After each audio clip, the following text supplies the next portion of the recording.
Hey friends, welcome back to a new episode of Splinterlands Road to Champion. In this series we try to reach ranking as high as possible without spending any money on the game aside from the $10 for the starter pack. Okay, so since the last episode some things have changed, as you can see here. There is a new UI, a slight change. It looks better now in my opinion. For that, let's check out this post by Splinterlands. It's actually from 12 days ago, but I haven't talked about this. So first of all, we have player titles and a general profile update. So as you can see here, people now don't have their Hive or Steam profile picture for the game. Instead, you now have those avatars and you can choose one of them. I'm pretty sure that they will be adding maybe collectible avatars soon, or they will even add avatar frames, maybe also collectible ones that you can buy for deck or that can be dropped in loot box. I don't know, there are many options. And you now have titles. I don't have any titles because the only title at the moment is The Untamed, as you can see here, and there were some custom titles for players that spent more than $10k on the Kickstarter campaign. So we have this general UI and profile update, and also there will be achievements coming soon, as we can see here. Then there are some other changes. I'm only talking about the biggest changes here. You can read this article yourself and read about some more details.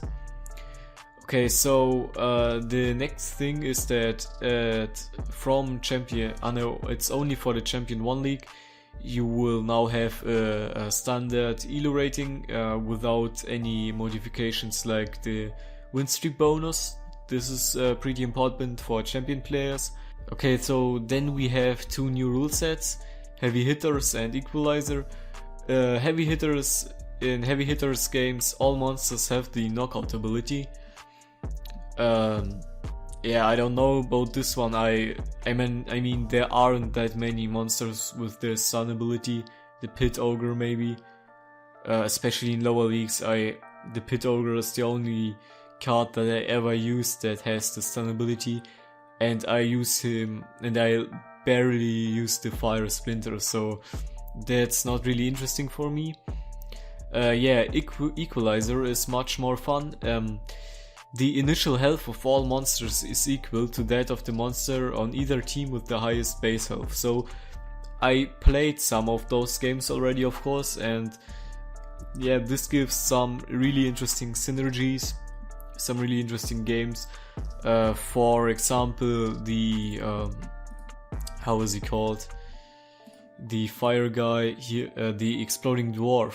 Imagine when you play this guy on a higher level and with many health, he can be really, really strong. So that's a really interesting rule set.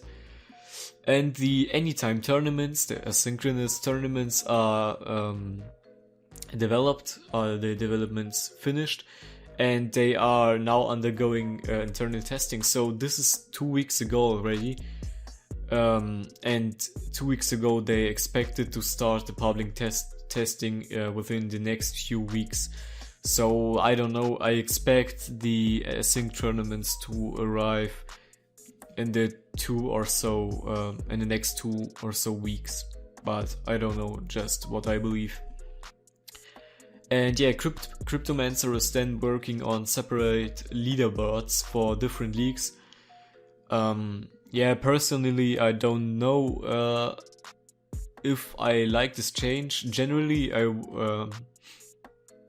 would love to have like different rewards for different leagues, but I'm not sure how to implement that, so it will be interesting to see once this is out. Yeah, and as I said, there are some other minor changes, and you'll find a link to this post in the video description. Yeah, so you can read them yourself. Okay, so then let's take a look at some of the rewards here. So I don't really remember when I made the last episode, so let's just look at the last just a little bit more than 2 weeks. So yeah, this was league rewards here. There weren't any good cards really, just some rare cards, but we got an orb, so this one was okay. Yeah, we got a Pyromancer here, which was a really neat card, 19 cents worth, and then some usual stuff, as you can see here. Those were league rewards again, season rewards.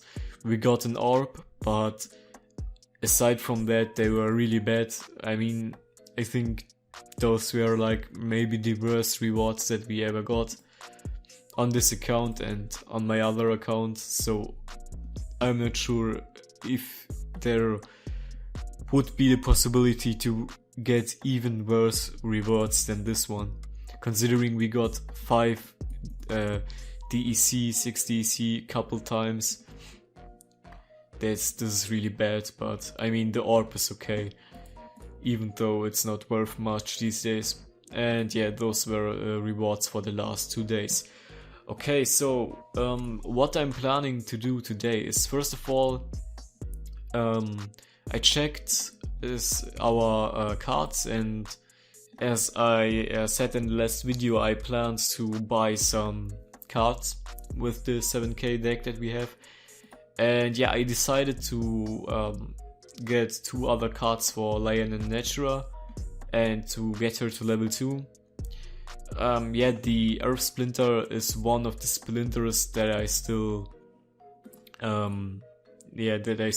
enjoy playing, that I still think have a good chance of winning battles in those leagues.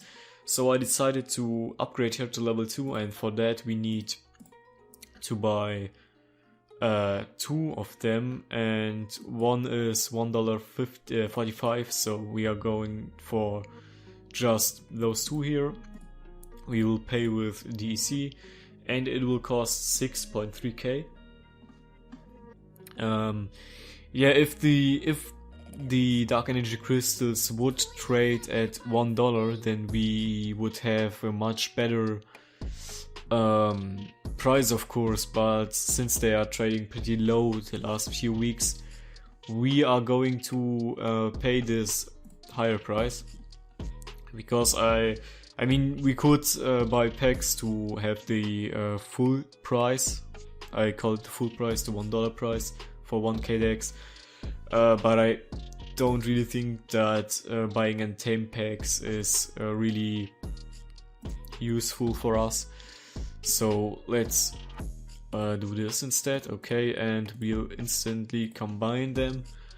Now we have the Ulrich Stormbringer on level 2, Lion and Natura, Tyrus Palladium, and Cinder Mortalis. So 4 summoners on level 2, that's good progress. Yeah, the Fire Splinter, I don't like it anyway, so I always can skip one quest, so now we should be able to complete the daily quests without any struggle and while still progressing in the leagues.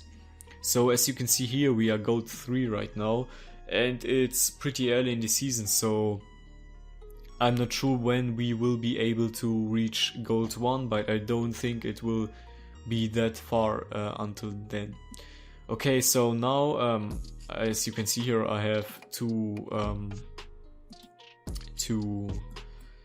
orbs, and I'd say we open them instead of selling, because they have a pretty low price. I made the math, and I think for 2 orbs I can get like 2.5k Dark Energy Crystals, and yeah, that's not really worth it in my opinion.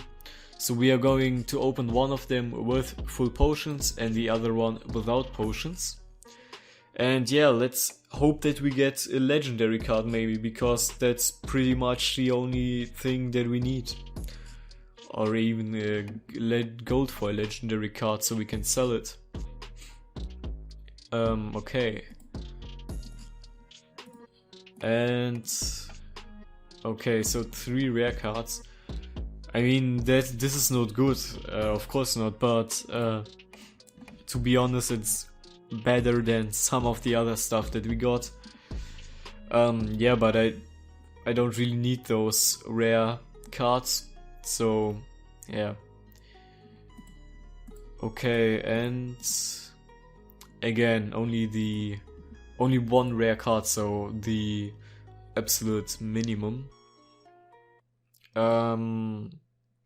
Let me check a thing. So with level 2 summoners we can summon level 2 rare and epic cards, and only, okay. Let's take a look at some of those cards. So yeah, we could upgrade the Goblin Chief to level 3. Yeah, I'm not sure if it's worth doing so, because I rarely use this card, or actually I never use it. And yeah, I just noticed it has a price of 2 cents only, so basically if you get this card from the orb, it's pretty much worthless. Yeah, we can upgrade the Silver Shield Bard, although I'm not sure if it's worth it, because I never use this card, and you know, I keep them like this. Maybe one day they will be worth something and we can sell them. Yeah, and we could upgrade these Undead Archer actually. Yeah, I'll never use this card, but with the new rule sets maybe there will be some rule sets where we can use them. Let's see. And yeah, I'm also not sure about upgrading this one, but let's just do it. Maybe, I don't know, an Equalizer. He could be a really strong tank with high armor and high life HP. Okay, yeah, so that's it for the market stuff. So now let's try to complete this quest here. We have a live quest. We need 1 battle to complete it. And we are at almost 2k trophies, so yeah, I'm not sure if what kind of enemies we get. What I don't like about the new UI is that you don't see the level of the cards that the enemy used. I think you could see this in the old version, but now you can't. And it was already good to always good to know what cards or what level the cards of the enemies will be. Okay, so 15 mana cap and weak magic. So I think for this mana cap there's really only one setup that you could play, and this is the classic Silver Shield Paladin, Divine Healer and Peacebringer, a loadout. And I'm actually never sure whether you put the Peacebringer or the Divine Healer in front.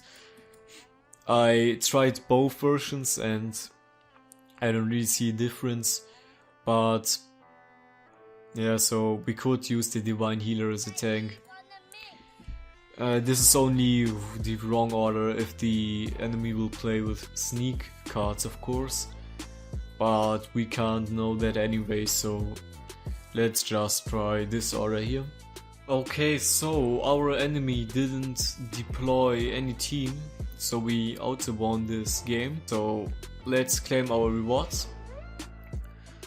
What I find interesting is that the Dark Energy Crystal rewards are constantly around this 30 crystals mark per win. No matter what rank we currently have. I observed this and it's really interesting. And yeah, so the rewards were again pretty bad.